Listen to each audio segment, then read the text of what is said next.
I consider the way that I world build and the way I tell stories to be pretty open-ended.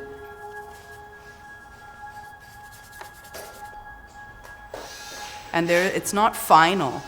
I don't know how committed I am to the way I see things as much as I am to learning while I make.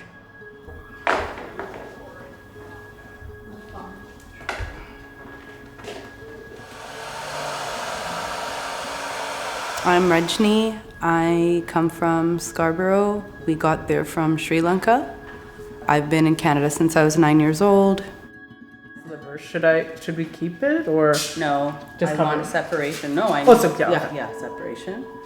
Before we went to Scarborough, we were living on Driftwood in the Jane and Finch area. I've never really lived in white neighborhoods until I moved downtown, to be honest. Like, we just went from pocket to pocket with lots of different communities, low-income immigrant communities in them. And I'm very grateful for that experience. The work is really inspired by that resourcefulness and that innovation, the opulence of immigrant life. I insist on it throughout the work.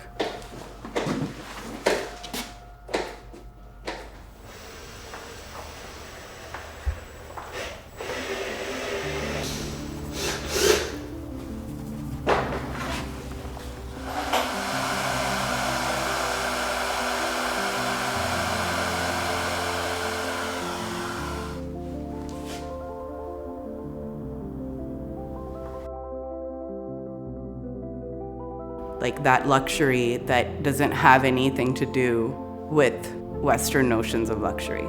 It's something that we innovate and invent completely. It's also the reason that I wanted to blend it with science fiction into a greater story, or like to use these two things to say something very specific. I wanted to create a parallel story between the notion of off-worlding, like leaving a planet's surface to go to another, and that sort of interstellar travel. I wanted to tell a parallel story between that and immigrant diasporic dynamics globally.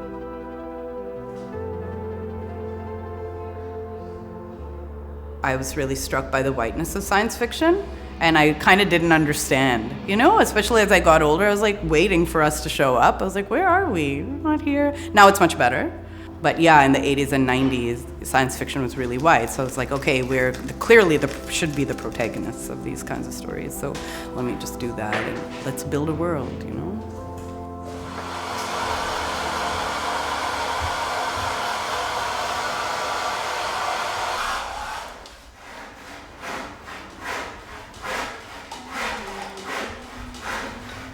Great.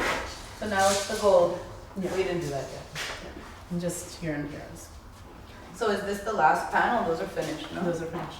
So when the gold is in, then we're going to do assembly.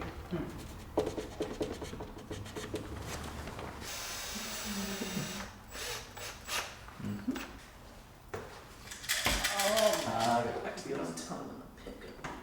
So good. Wow, I'm not used to this at all. I want to bend it a little more here.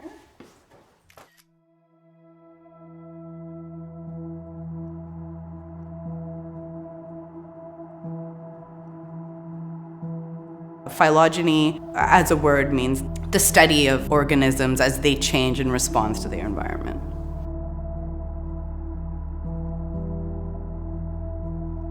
And what is the technology of the natural world, which is to recreate its own body so it can survive, so it doesn't die. What does that look like?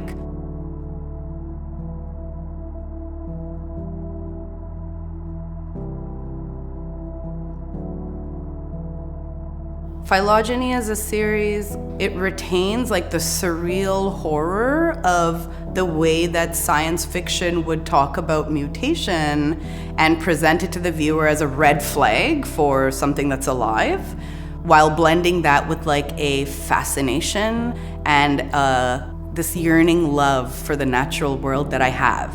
Like I yearn for it. I want it to be healthy. Even within the work, I celebrate the way that it goes on, even after we hurt it. But I just have this I don't know how to talk about it. Maybe saudade is the best. You know, saudade is like this Brazilian Portuguese term for a feeling of missing. Like it's a feeling of something that's not there, but in a nice way.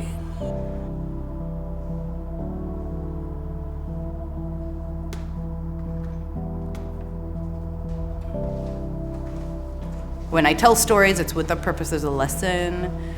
It's a bit lighthearted, I know, but you'll see that all or most of the series have dark subject matter. They're dealing with something that's difficult, you know, for folks to think about. Stories just help.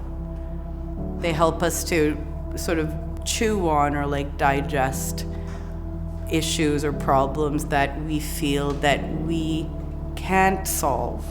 We feel powerless about it. So stories, I think, help us move past that feeling into like hope.